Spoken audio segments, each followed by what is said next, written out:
afternoon and welcome to the Carbon 613 Afternoon of Recognition. I am Sharon Coward. I am the Executive Director of EnviroCentre. Just to start, I want to let you all know that this event is being recorded so we can share it on our various social media channels. Now, this event today is not quite the event we expected to be having. As many of you know, our Evening of Recognition is usually our largest business social event of the year. And this year, we had planned to expand still further by joining forces with the Complex Business Sustainability Conference in May. However, life had other plans. And like every other organization and business the world over, we have had to adapt. So I want to thank you all for being flexible and adapting with us to this new format event. And first off, I really want to recognize what a unique and challenging time it is right now for businesses here in town and of course all over the world. We've been really inspired to see how many of you, the Carbon 613 members, have chosen to forge ahead with your sustainability initiatives, or even to go deeper and do more despite all of the uncertainties of this particular moment. So each business obviously has their own reasons for making their own decisions, but in this time of uncertainty, we do know a few things. We know that unmitigated climate change will have a tremendous impact on our businesses, on our economies, on our communities, our world, and on our lives. We also know that to avoid the worst impacts of climate change, we need to see dramatic emissions reductions over the next 10 years. We need to reach something that looks like zero emissions by 2050. But to get there, the bulk of those reductions need to happen early on. So that means that sustainability initiatives need to take place this year, next year, the year after. Green Economy Canada refers to hub members like yourself, the Carbon 613 members, as green economy leaders. And that is because that is really what you are. When you take action in your own business to reduce emissions, you reduce your own impact, of course, and that is really important. But that isn't where your impact stops.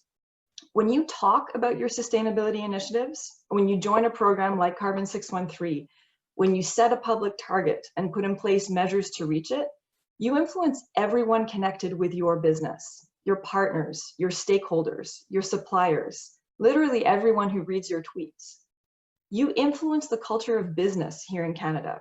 And that is a very powerful culture which influences how we do everything. There are around 20,000 businesses here in Ottawa alone, and about 1.2 million in Canada. So take a second to think about your sustainability initiatives this year, and then multiply that impact by 20,000, or by 1.2 million. So of course, here at Carbon 613, we are working hard to support you in your sustainability initiatives. This last year, we have spent quite a bit of time updating, revising, and improving our tools for the program. We have developed a set of new employee engagement tools, which you can send out to literally every single one of your employees to get them engaged on sustainability in their own lives and at your workplace. We have developed a new set of sustainability planning tools to help you map your path to sustainability. We have also updated and improved our carbon accounting tool, both for simplicity of use and to meet the member requests. And of course, in the last 5 months, we have been working hard to ensure all of our program services are available to you and all our members remotely, digitally, and in a format that is as good or better than before. We are just about to launch a newly developed business sustainability website called yourgreenbusiness.ca, which will expand access to the network and will also provide clear information for businesses at all stages of their sustainability journey. The Green Economy Canada network has grown this year all across the country. And this really doesn't come as a surprise because individuals and businesses like yours are starting to think about sustainability, understand the need, and prioritize it. Einstein famously said, "We cannot solve our problems with the same thinking we used when we created them." So this is really what we are doing here. It is what we do at Carbon 613, and what we know your businesses are also doing. We are developing a new kind of thinking that creates new solutions. So I want to thank all of you again for your work this year, for your new types of thinking, for your new solutions. This afternoon, we're going to celebrate some of our members who have had great sustainability successes this year and have contributed to the overall journey towards sustainability for the business community. So thank you all, and I hope you all enjoy this afternoon's event.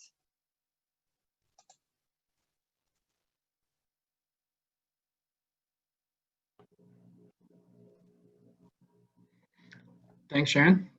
Hi, everyone. I hope you can hear me. My name is Evan, and for anyone who doesn't know, I'm the Member Engagement Coordinator for Carbon 613. The Sustainability Leadership Award is presented to the Carbon 613 member who showed the greatest commitment to improving sustainability within the community and across the network, as well as in their own operations.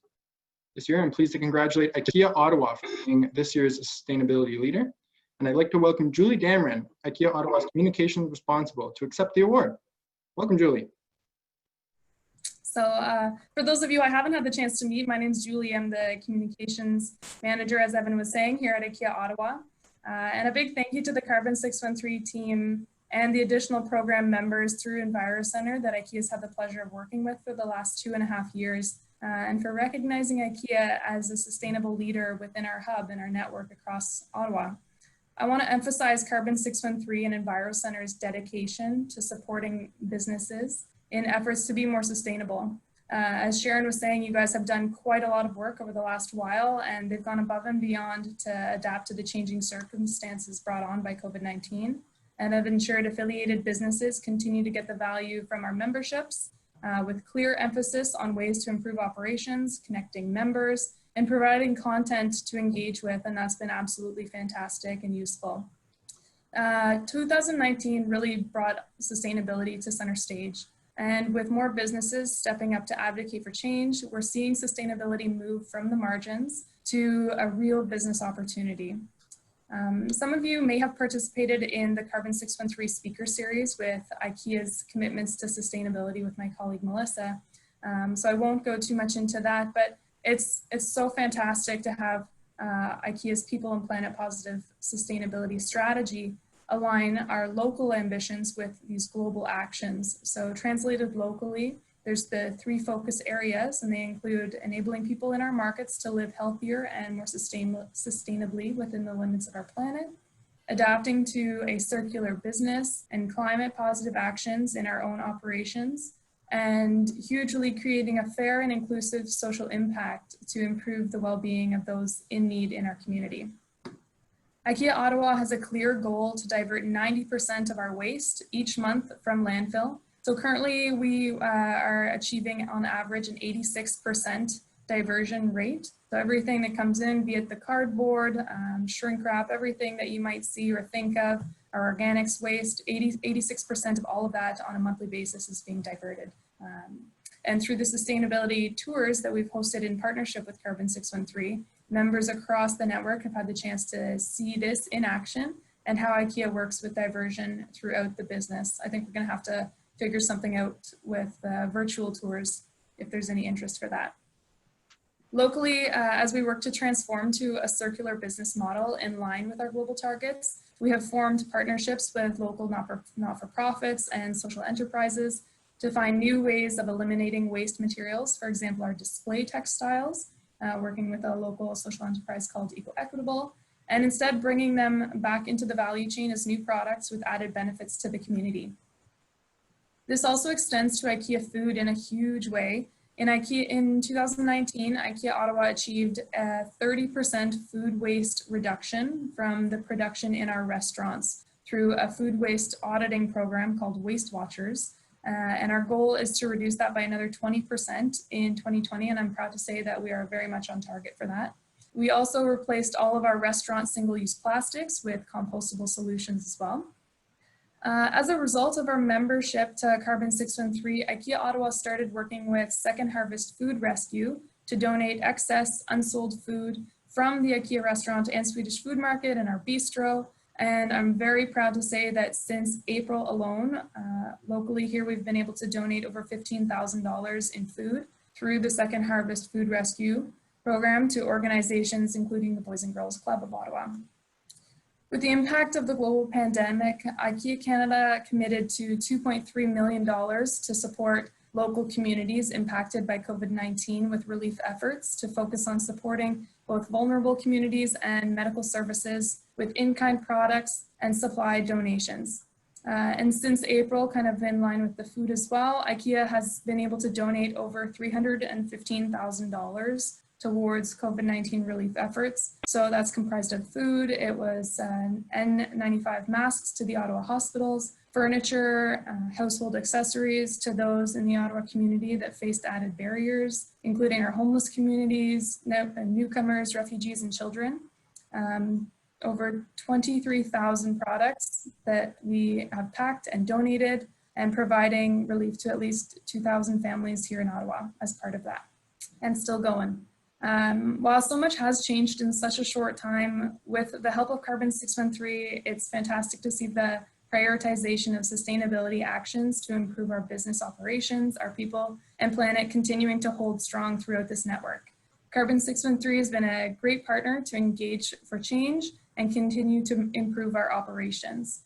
IKEA is excited to move forward with more action on our GHG reduction targets locally, along with activating our coworkers, our customers, and our community members to make a more positive, more sustainable difference in their everyday lives. If you are interested for more information around that, you can go to ikea.ca/people and planet for a little more detail.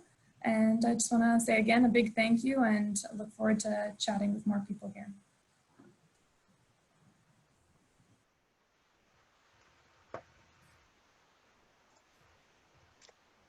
Thanks so much for that, Julie, and congratulations again to IKEA Ottawa.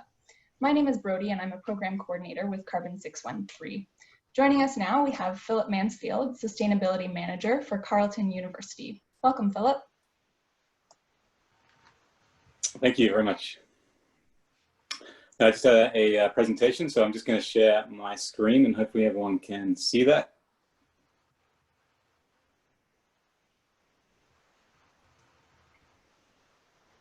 So just be 1 second. Everyone see that okay? So I just wanted to start by saying thank you for providing us some time to talk today.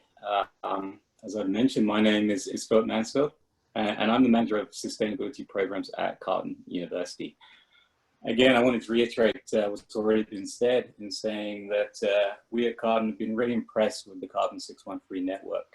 The team, the breadth of communications we've received, and the events have really been, we've been embracing the many benefits of working and sharing knowledge in the capital region. I really feel that we have a really great story to tell, both here on campus in terms of perhaps what Carleton are doing, but also looking beyond our campus and the Carbon 613 network. And this is definitely one way in which we can get that story out. For reference, the photo on the screen is what our campus looks like at the moment.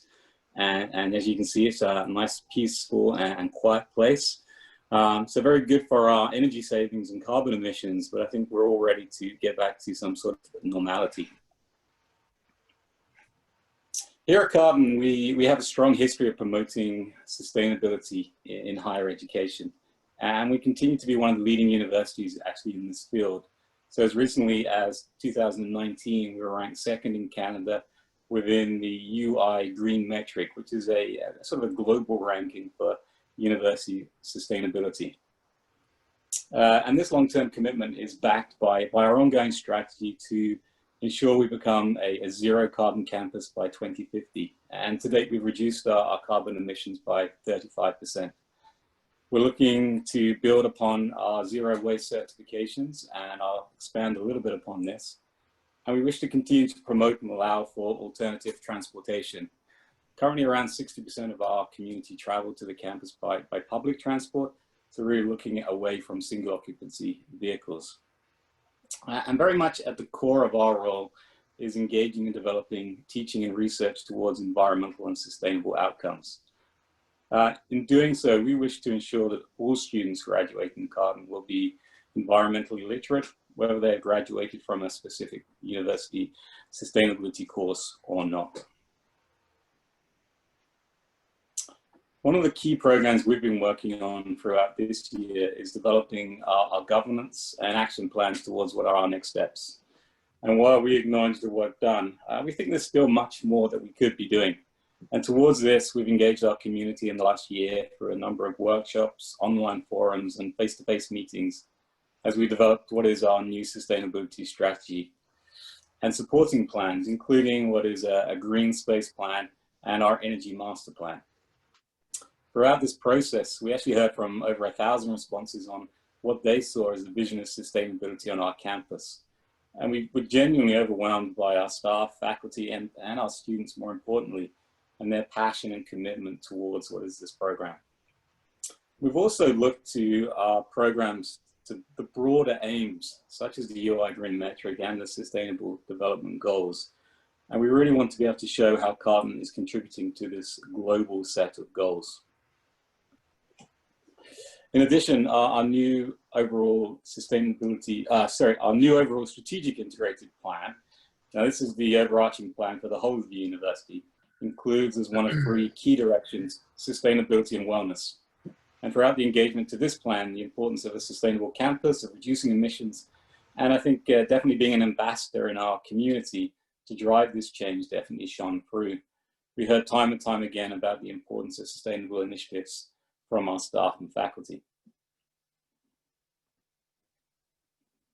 This sits alongside our ongoing growth in teaching and research towards environmental and climate change issues. We've seen a huge expansion in the breadth of sustainability or energy-related courses, including, as an example, the development of a Master's in Sustainable Energy Engineering and Policy, which is a one-of-a-kind course in Canada.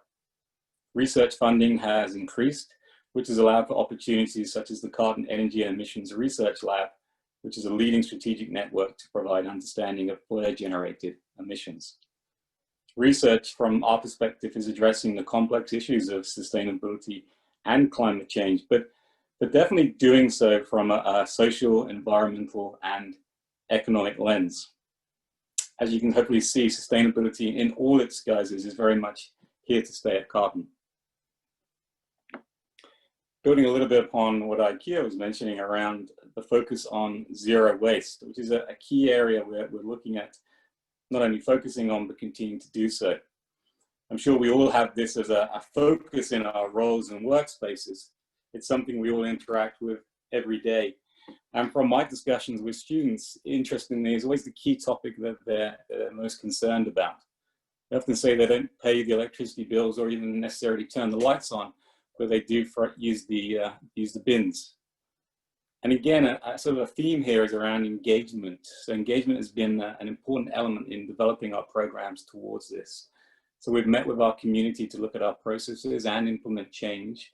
An example was reviewing all our waste packaging coming out of our food courts and reducing either the need or actually switching packaging to compostable or 100% recyclable.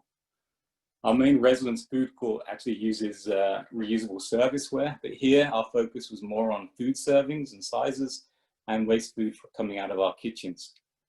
We engage with our users, our students, custodians, a number of partners such as Subway, Starbucks, Aramark, and our student associations on our campus, which has meant that we were able to achieve zero waste in these 2 food locations. We continue to roll out new waste bins across our campus, developed engagement opportunities. Most recently, this was Plastic-Free July, which with the limitations of our current social interactions was a virtual campaign, and actually developed innovations such as a Carleton-specific waste lookup app on your phone, which allows for students to see where each waste item goes.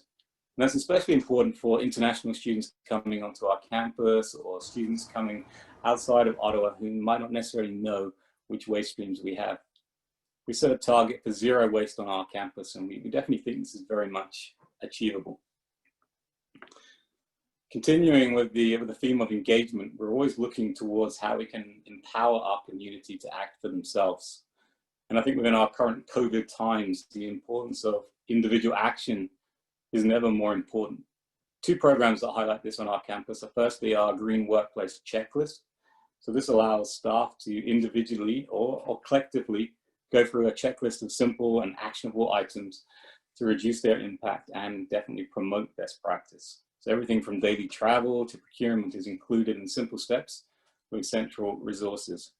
And we've heard from staff how this has achieved great results in terms of smaller things such as reducing paper use, energy use, and actually changing travel to and from our campus. We're also working with our students towards them individually getting recognition for their sustainability work, and that's outside of the traditional classroom. So a joint program with the World Wildlife Fund, Living Planet at Campus, allows for students to volunteer or take part in events such as a Clean Up the Campus campaign or Earth Hour, and gain recognition for this through the program. We've almost 250 students already signed up just for this semester. And most interestingly for me, around 70% of these students are not taking a sustainability or environmental course. We get to see what courses they're taking. And so that really demonstrates a strong interest across our community and a passion for these students to get involved. With regard to energy and our carbon commitments, as we look back towards those and our carbon neutrality in 2050, we've worked hard towards driving energy efficiency. And we started along this journey in 2005 with a real in-depth program of energy retrofits and a commitment towards what is the Green Globe certification for all new and major renovations. So we've seen a 35% reduction. But as we continue to develop a new energy master plan for our campus and look towards the operation of our new cogeneration heat and power plant, we know that we still have more to do. So our future commitments will look to balance a growing campus with reduced carbon emissions and look to other ideas such as renewable energy on our campus and converting our central heating plant from steam to hot water. Finally, I just want to lean into a quote from a PhD student here at Carleton, which stated that learning about your world and your environment is something we need to do all the time. And it means looking beyond the immediate. So I think here at Carleton, what we're trying to do is strive to look beyond the immediate and look further down the road to a more sustainable and engaged campus, towards greater innovation, towards definitely zero carbon emissions, towards more informed students, and actually as part of this, the sustainable partnerships to deliver real world outcomes. We know that this network in particular and Carbon 613 is one way to work together and learn from each other towards there being better outcomes. So once again, I want to thank you for the opportunity to speak. And I definitely look forward to sharing more about Carleton's programs through this network. We had a tour planned earlier this year, but obviously because of situations that was cancelled. So hopefully we can get that back and running and you can all visit our campus and see more about what's happening. So thank you very much.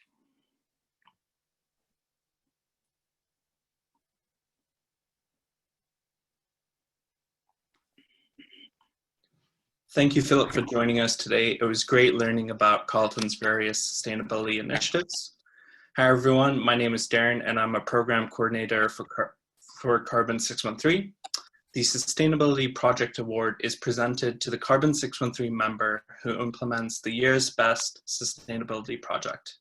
Congratulations to the Shaw Centre for being this year's Sustainability Project Leader.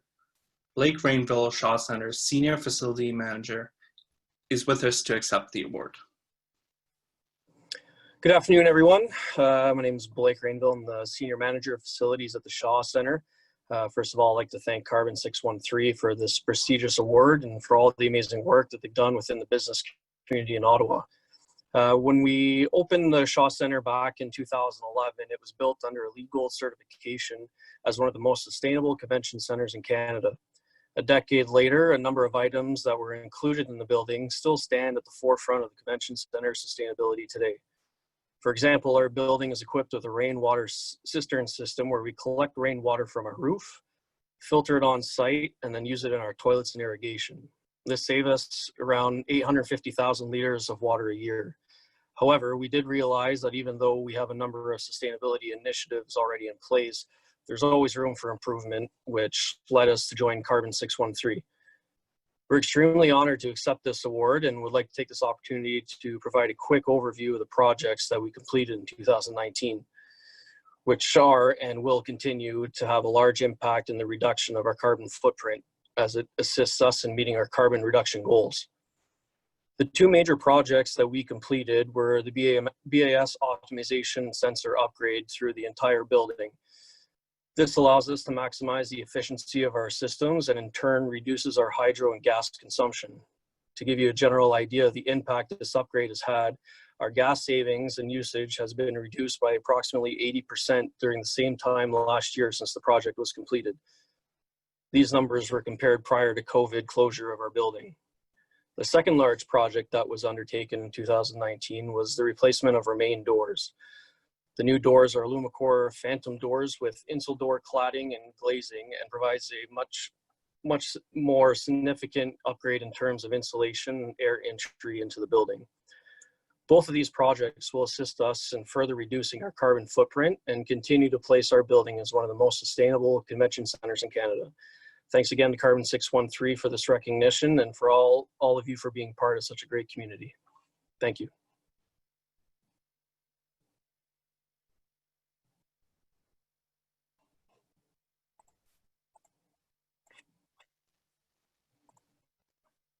Hi, everyone.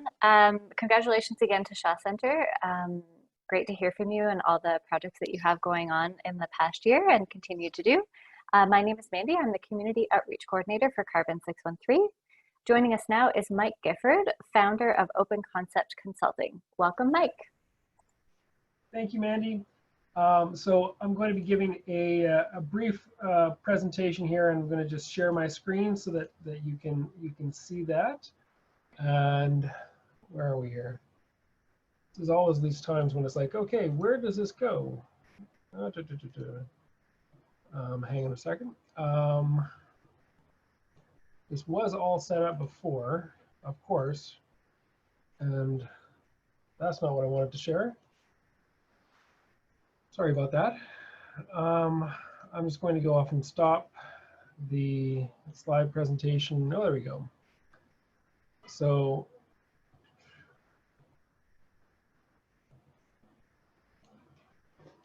there we go. So thanks again for this opportunity to talk about sustainability and thinking about sustainability in the time of pandemic. My name is Mike Gifford. I'm the president of Open Concept Consulting, and we do a lot of work with accessibility, work with open source, open government, but we're very keen on sustainability because it's an issue that absolutely affects us all and something it's really vital for us in terms of our survival on this planet. And so I wanted to go through some of the elements that we should all be thinking about, and because this is a tech event or a tech presentation, I'm sure that you're worried about having lots of shots of things like the websites and graphs and charts and technology elements. But instead of that, I'm going to go off and provide you with some photos from the summer. So initially, I wanted to think about the cloud, and people are talking about the internet and talking about the cloud, and this is a really important thing for our modern digital society, and it's something that so many of us are beginning to it's becoming a critical part of our lives in the last 5 or 10 years. But most people aren't aware of the environmental impact that the cloud has. So and what the internet has. So right now, there is estimated that that the entire electrical grid, about 10% of the electricity produced, is going to support information communications technology or the internet in general. So that's all of your devices at home, as well as all of the networks that are connecting you to others. So unlike a lot of other forms of consumption, the internet is growing exponentially, and that and there's also an exponential growth in energy consumption. So we're seeing more and more data, more and more requirements for data centers to store and organize the information that we're collecting, whether it's our photos or whether it's AI algorithms or open data initiatives. All of this takes energy, and we're using more and more energy as part of this. And it's expected that by the year 2030, the projection is that we will be using, that the internet will be using 20% of the electricity produced. And so again, this is it's a huge growth that is something that we need to be thinking about in the next decade. So what are we going to do to be aware of this growth and to think about the impact of this technology, which doesn't have we don't see the visible impacts of it, because it's just clean energy piped into our homes, and then we forget about what happens after that. Unfortunately, fortunately, there are a lot of renewables that are being added to our grid, but the adoption is really slow. I had to feature this picture of a slug here because that's the pace with which renewable energy is being adopted compared to the rate that we need it to be adopted globally, particularly when we're dealing with the energy that's being used to power ICTs. Right now, only 27% of electricity globally is being powered by renewable energy, and again, a lot of the internet infrastructure is not being generated just in our area. Like with Ontario and Quebec, we've got quite a lot of clean energy from Ontario Hydro and from the Quebec Hydro. We've got a very clean grid to work on, but the internet doesn't work just in Ontario and Quebec. You're dealing with the servers that are often in the United States or in Europe, and places that aren't necessarily filled with as much abundant hydroelectric power as we have. So a huge part of what we can do is try to manage the demand and find ways to reduce the impact of the consumption that we're using. So what are the things that we can do to reduce the impact and make sure that we are not adding to the overall consumption of electricity in these data centers? The growth here is the average growth per. Oh, a second, is that? There's a 21% annual growth per year in the consumption of I've stumbled upon what reference that is to, but we can do a lot more to reduce the consumption of electricity and the consumption of the size of the images that we're sharing, the size of the audio. We can be more conscious of how we're using the technology and work to address that. We can reduce our load and make a serious effort to be thinking about the image sizes that we're adding or the size of the images we're adding to our web pages, the use of videos. Do we necessarily need to use videos? Is that something that's useful to us? And for that matter, looking at the source of the files that are being derived. Do we need to have are the videos that we're storing and the other tools, are they stored on services that have that are powered by renewable energies? All of this stuff is something that can be very these are things that we can look at as individuals and especially as organizations. What can we do to try and be conscious of the images that we're using, the sound, the size of the images, and to build that into our contracts, build that into when we're looking for people to build our websites or to buy technical services, to ask them questions to make sure that we're addressing this. So I think that the average web page has grown. I think it's 16% per year is the average increase in web page size. It's the average web page is now almost 4 megabytes, where it was considerably smaller than that a decade ago. And partly this is just based on the capacity of our technology and the bandwidth and the demand that people have for big, beautiful images. But we can do better to try and optimize that when we're using our technology and be conscious of the images that we're building into our presentations. So with COVID, it has really changed the rate of uptake of this technology. We're used to having there was, I guess, a certain projected rate of increase of ICT usage, and with everyone having to work remotely, that's grown considerably.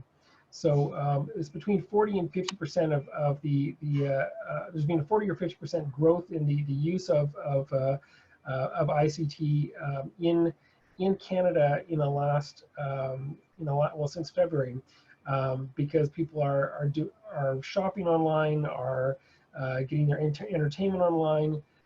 It's quite a considerable jump in the demand that Rogers and others are seeing in the use of these technologies. And this is something that we see is going to increase as until we get to a point where we have vaccines to help us manage this.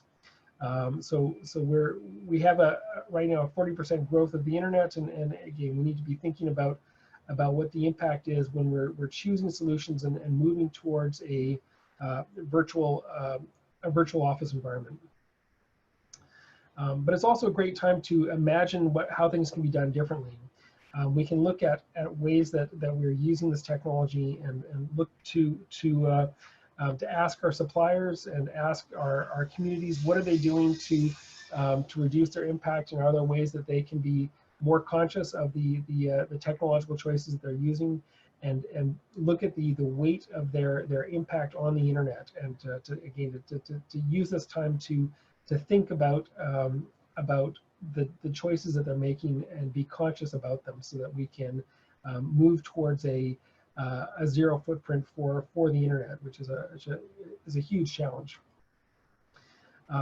And I've got a slide here with if you want to go far, if you want to go fast, go alone. If you want to go far, go together. It's a big challenge to get to a point where the internet does have a zero carbon footprint. But we can get there if we work together. If we're looking at what is the technology that we're using, if we're working with our vendors to make sure that they're being powered by zero carbon suppliers, and if we're looking upstream when we're thinking about the technology that we're using and giving a priority to those services that are taking being carbon neutral a priority. I wanted to leave you with 4 websites, one of which, of course, which is the Enviro Center. But website carbon.com is a wonderful website that allows you to look at to calculate the CO2 impact of any website. So again, you can just type in website carbon.com and then put in a URL for the website that you'd like to evaluate, and it'll give you the number of grams that a page load takes for that website.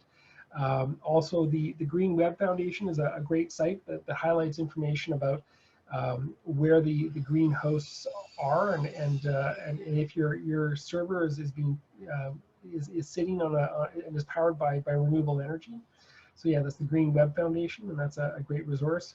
And also from Canada, there's a website called Serving Green that highlights some of the important reasons why we need to look at evaluating our websites and looking at ways that we're reducing the impact of them. And so thanks again, and really appreciate your time at this point.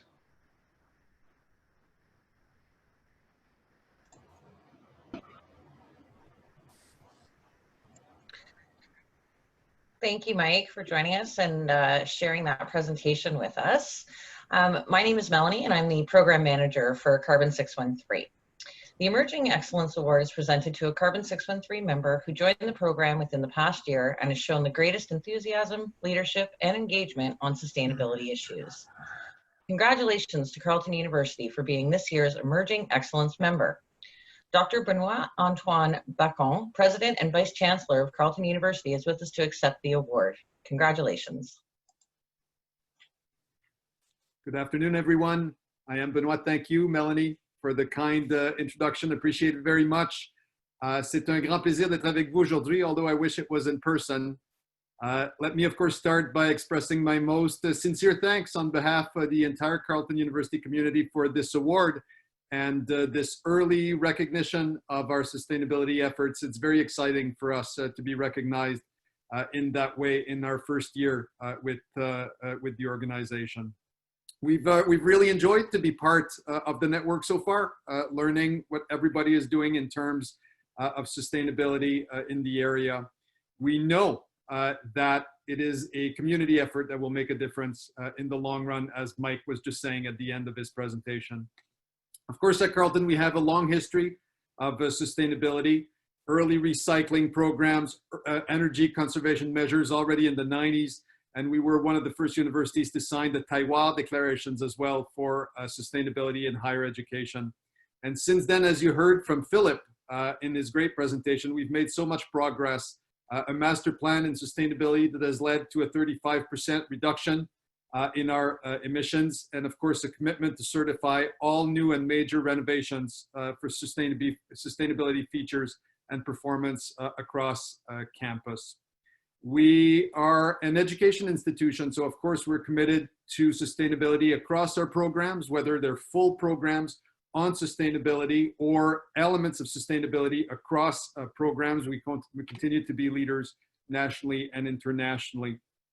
Last fall, as you might know, we undertook a full-scale strategic planning process towards defining our new strategic integrated plan, and I was truly proud that one of the directions that we explicitly settled on, we call Strive for Sustainability. So how can we, across our operations, across our teaching and research, insert even more sustainability elements towards a bright future? And an important element of this strategy is to learn alongside Indigenous peoples as we deepen our understanding of the land and adapt to a changing environment.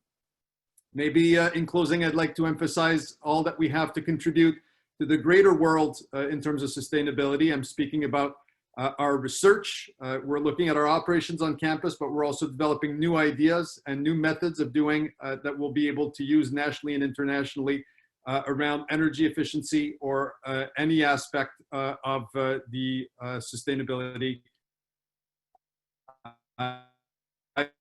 Funding has increased extremely sharply over the past 2 years, over 50% increase, which is a good proxy for quality and impact. And we're truly, truly excited about what we're doing in energy efficiency and biodiversity around the north in terms of water, etc. And not to list everything that we're doing, but I do want to highlight that we have exciting research projects that are truly coming together this year. I'll name the Center for Advanced Building Envelope Research and our Human Building Interaction lab that create real solutions for current problems. So once again, thank you so much to everyone involved for this Emerging Excellence Award. It means a lot to us at Carleton. It's a great encouragement on our sustainability journey, and we look forward to continuing our relationship with this important network to work with everyone within the National Capital Region towards a sustainable future. I agree. If you want to go far, you have to go together. Thanks again, everybody.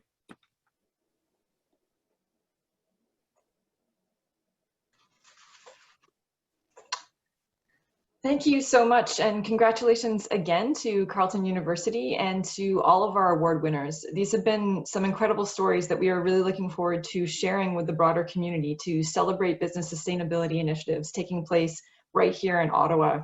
Sometimes the folks working on these projects don't fully realize how exciting their work is to the average person in business and how much the general community really does want to know. So congratulations all, and thank you. Joining us now is Rob Barnes, Executive Director of Ecology Ottawa, one of our newest Carbon 613 members. Welcome, Rob. Thanks very much, Sharon. Hi, everyone. A pleasure to join you today. It's great to just be in the company of so many amazing groups and people doing incredible things.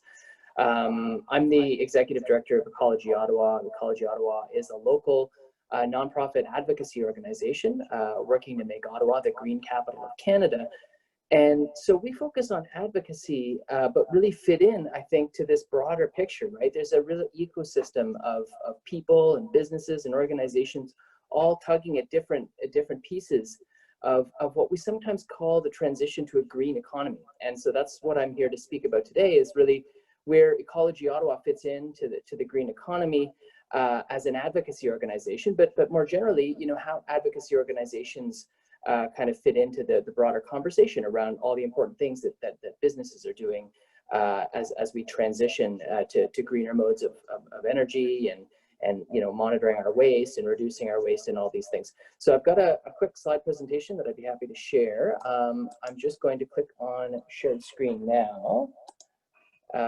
Here we go, and this is coming off of a different feed, as Mandy knows. So here we go. Should be good. Great, you can see that. Now, let's go to the beginning. Okay, so let's get started. So as I said, I'm with Ecology Ottawa. Ecology Ottawa is a grassroots advocacy organization working to make Ottawa the green capital of Canada. We've been around since 2007, worked with great partners like EnviroCentre, and you know, there's so many other great nonprofits in the city. What we focus, and they all have their different niches. Ecology Ottawa really focuses on policy change, and primarily targets policy change at the municipal level. You know, the idea is that we really can't build a better planet or a better country without also making our cities much greener places. And in many ways, the city, you know, despite its you know, small size and unassuming nature, the cities really set the rhythm for a lot of important policy discussions. After all, it's where 80% of Canadians live. You know, we live in urban areas. And to a large extent, cities are responsible for, they have direct or indirect responsibility for a lot of the mechanisms that will address the climate crisis, as well as other really important elements of making our planet a greener place to call home. So we focus on Ottawa. That's we think that's a big enough thing to focus on. But obviously fit into a larger ecosystem of other organizations that focus on all levels of government, both nationally and internationally. So there we are. So I think there's a theme today in the talks about how you can get somewhere fast alone, but you can, you know, the idea of joining with others really gets you further, and that's really at the heart of our philosophy as well. The idea being that, you know, we're not effective if it's just a bunch of people in an office having opinions on policy, right? What we need to do is drive change, and the way you drive change is by building public support. So at Ecology Ottawa, we say, you know, we do some training, but we're not educational instructors. We do some lobbying, but we're not government relations specialists. Fundamentally, what we are is we're community organizers, and our relevance and our to a certain extent, our survival depends on the degree to which the ideas that we have resonate with the communities all around the city. And that is to say, in every corner, you know, rural, suburban, urban. Ottawa is a really big and very diverse city in terms of its size and scope. And it's an ongoing challenge to be relevant to all the communities that make up our great city. So today we're talking about the green economy, and I think that's the thing that really links, you know, talking from an NGO perspective, links us to this broader conversation about what are all these amazing businesses doing to drive change. You know, after all, as was said at the front end, you know, businesses will be absolutely key to the transition to a greener economy. And sometimes we use those words, green economy, and don't quite know what they mean or haven't stopped to think about it. And so I kind of did a little bit of digging and refreshed my memory as to, you know, what it is we're really doing. And in some ways, you know, when we talk about the transition to a green economy, what we're doing is we're really placing the economy within the biophysical limits of the planet, which is where it's been all along. But sometimes when we get lost down, and I'm a big fan of the study of economics, but sometimes we get lost in conversations and we forget that the economy is really rooted in this broader ecosystem, in this broader biophysical context. And so when we do that, we end up pricing things that we might not have normally priced or might not have traditionally priced, like waste. And here I'm thinking about climate change and carbon pricing. That's a really important waste stream, and pricing it helps us value it in terms of production and consumption, right? And then similarly, you know, valuing things like the ecosystem services that we draw on that not only, you know, provide, you know, some of the core elements for our businesses or our other work, but also, you know, sustain us. And so pricing those things as well, and accounting for them within our understanding of what constitutes the economy is really an important thing, and I think a really important step forward as we get our heads around what it means to live in the 21st century. This broader map of what constitutes the economy is part of what we're all taking part in. And so what does a small little grassroots NGO do in the middle of all this? Well, what we're doing is we're trying to start the conversations at the policy level that will help change some of these levers to make it easier for businesses and easier for individuals to make the right choices, because we'll have guidance and policy leadership on that front. And so when we think about what Ecology Ottawa does, well, we work in 3 different areas. Renewable City, which is our focus on the transition, the energy transition and climate change. Living City, which is our focus on trees, water, and green space. And then Active City, which is the focus on sustainable transportation. And I'm using our a lot, but really when you think about any city, these are the things that you would need to tackle if you wanted to make a transition to a green economy. And so you know, when we think about what Ecology Ottawa is doing, you know, these are a picture of solar panels. We're working along with other organizations all across the city in trying to strengthen the city's approach to its renewable energy strategy. And it's just about to unveil a really important plan called Energy Evolution, which will kind of guide its work over the coming years. And some of this translates into kind of more traditional advocacy, where we're holding rallies and we're trying to push for, you know, specific policy changes. And here's a shot, a compelling shot, I hope, of a poster where we had a climate emergency rally. This was just a little over a year ago. Believe it or not, the city was entertaining the idea of declaring a state of emergency on climate change, and in fact went ahead and did that. And this actually has meaningful policy ramifications. It meant that they're changing their targets.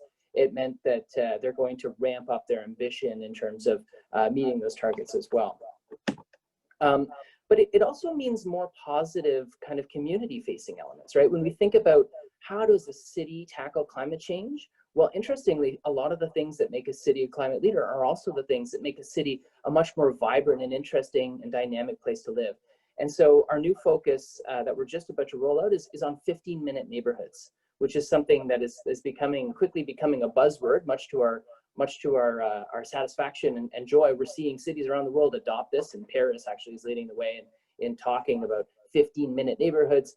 And really what it means is more mixed-use development, less car dependency, and you know, more density, really, to a large extent. And so it means a real change for a city like Ottawa that was built in the 19th and 20th century, largely around the car. And so this will be a really interesting chapter in our city's history as we kind of re-engineer the city around people, around public transportation.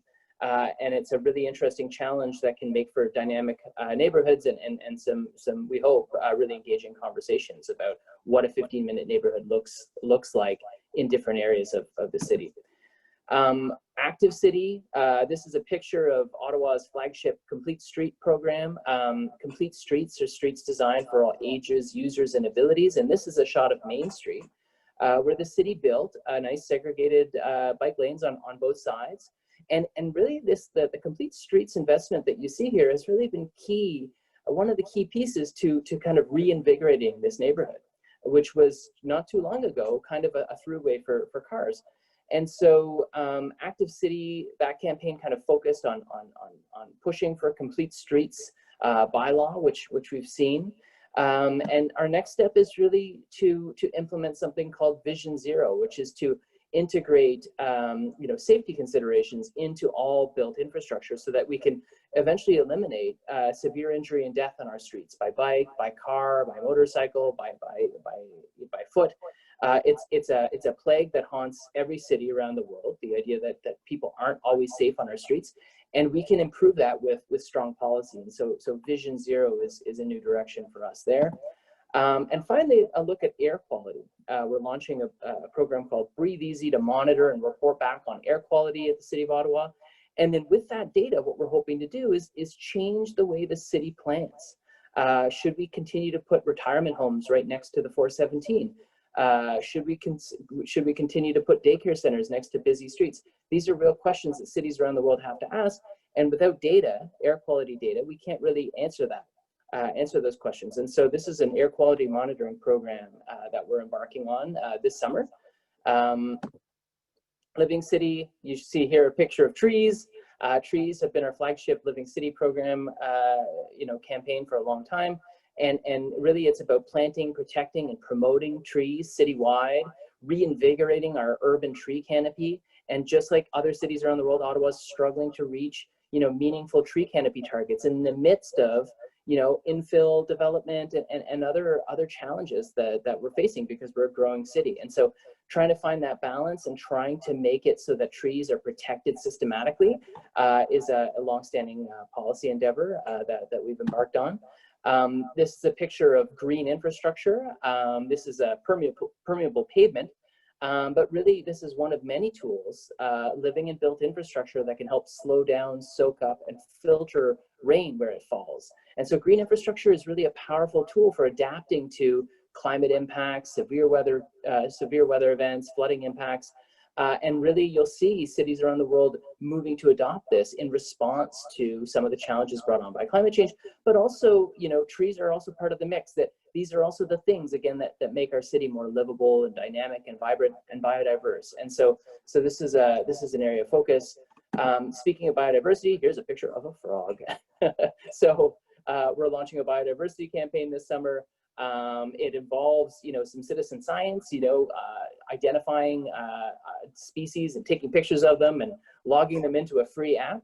But more broadly, we're again pushing for policy change, trying to get the city to do a better job at monitoring, understanding the incredible biodiversity within our city. Because, we often think of biodiversity as something out there, but in many ways, cities are where it's at, because what you're doing is that's where the humans, other species, intersection is, where you're seeing expanding urban boundaries, where you're seeing this kind of development pressure that threatens biodiversity. And so it's really important to get the monitoring and systems in place to protect biodiversity where it's most vulnerable to human impacts, which is cities all over the world. And Ottawa is just one example. And so it's a really exciting endeavor. All of this is, I'm hoping you're getting excited about all these things, because the ask is for you to join us. You can learn more, you can join our mailing list, you can donate, you can volunteer. We're a volunteer-driven organization, hundreds of people across the city who volunteer on a regular basis, and we hope you can join it. And if not, just join the list and check it out. There's lots of fun things. There's partnerships with organizations like Enviro Center across the city. We really hope that we're playing a constructive role in the broader conversation that all of you are engaged in terms of how we transition Ottawa to a greener economy.